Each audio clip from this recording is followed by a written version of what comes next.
transportés. Alors vous mangiez comment là-bas? Bon, l'État congolais nourrit les prisonniers. Je félicite Madame la ministre qui a modifié les mvungure. Il n'y a pas de mvungure, maintenant il y a des menus. Menu? Oui, il y a un menu, il y a des légumes, le ndunda, de quelle heure à quelle heure? Thomson. Non, vous mangez une fois. Une fois. Il y a les amarantes, il y a les Thomson, il y a les haricots, il y a les soso. Ouais, et puis il y a les riz, il y a les foufous. Ça quand même, et puis l'hôpital, hein, je voudrais quand même féliciter les médecins. Ils travaillent dans des conditions très difficiles, mais il y a des bons médecins à Makala. Il faut encourager les gens, il faut les encourager. Non, ils sont très bons. Moi, ils m'ont pris en charge pendant 45 jours. J'ai été soigné par les médecins de Makala. Ils sont très bons, ils sont très bons. Et puis il y a quand même, bon, les médicaments, la quantité n'est pas très suffisante.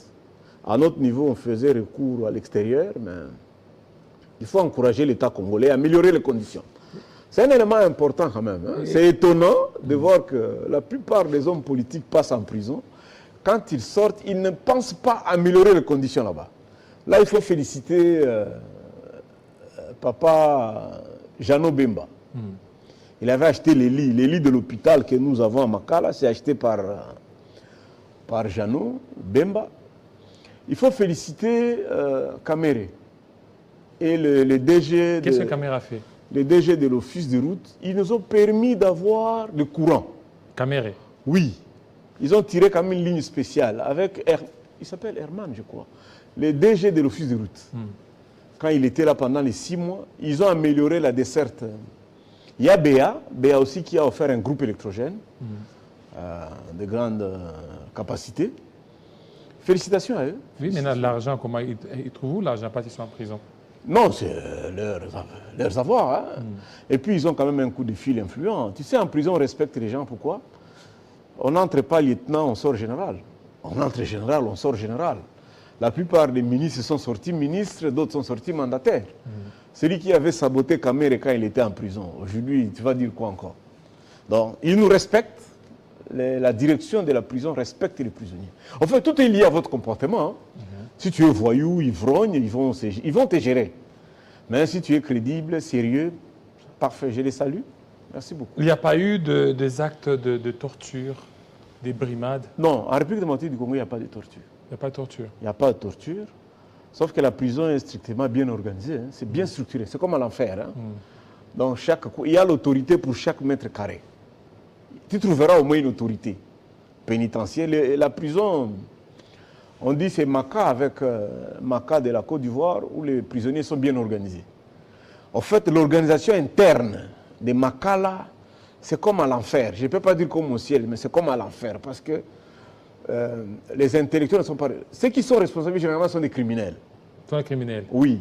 Ce sont eux qui sont vos chefs là-bas? Oui, imagine, bon, parce qu'ils sont là à perpétuité, ils sont là en 20 ans. Toi, tu es licencié en droit, tu arrives en prison, on te donne la surveillance d'une porte. 3 mois après, tu es acquitté. 2 ans après, tu es parti. Tu vois que tu perturbes l'ordre. Mais eux, ils savent qu'ils sont là, c'est chez eux. Quelqu'un qui a tué, qui a éventré une femme, il est là. D'abord, quand il te regarde venir là, tu l'énerves déjà. Déjà parce qu'il sait que, même si tu es condamné pour 5 ans, il sait que toi, tu vas partir bientôt. Donc, tu l'énerves déjà en venant là. Donc, s'il dit, arrêtez-vous là-bas, papa. Tu sois ministre honoraire, premier ministre honoraire, président du Parlement, Ongande Kabunde, papa, ceux qui pétuent dans le lobby, tellement. Si tu veux vivre bien en prison, il faut tellement. Donc si tu ne t'arrêtes pas, c'est à Lyon. Alors maintenant, puisque vous avez passé pratiquement 3 ans en prison de Makala, comment vous aviez trouvé la politique pénitentiaire du régime? Parce qu'on vous avez pris du poids, sincèrement du poids, et puis vous étiez devenu beau en prison. Hein? Bon, je n'aimerais pas qu'on fasse toute une émission, je ne suis pas pleurnichard. C'est une période instructive de ma vie. Mais il y a encore beaucoup de choses à faire. Il y a beaucoup de choses à faire, il faut des réformes. La prison est la conséquence de la justice. Si notre justice est malade, la prison ne peut pas être en bonne santé. Tu vois? Moi, si j'étais en bonne santé, je suis d'un mental d'acier. Hein? Moi, je suis extrêmement fort mentalement. Je ne peux pas céder à ça. Quelle plaidoirie je dois faire? Pour les 145 territoires, permettez-moi de soulever cette objection, c'était quand même gênant. Tu connais le projet 145 territoires? Les 145 territoires. Ça consistait à faire quoi? Construire les écoles, les hôpitaux, n'est-ce pas? Les résidences des administrateurs et les bureaux des administrateurs, n'est-ce pas? Non. L'administration du territoire, ça relève de l'administration publique normale. Ce qui fait de tout le monde égaux, c'est la justice. C'est devant les juges que toi et moi, nous sommes égaux. Et donc, moi, je n'ai jamais compris pourquoi on peut concevoir le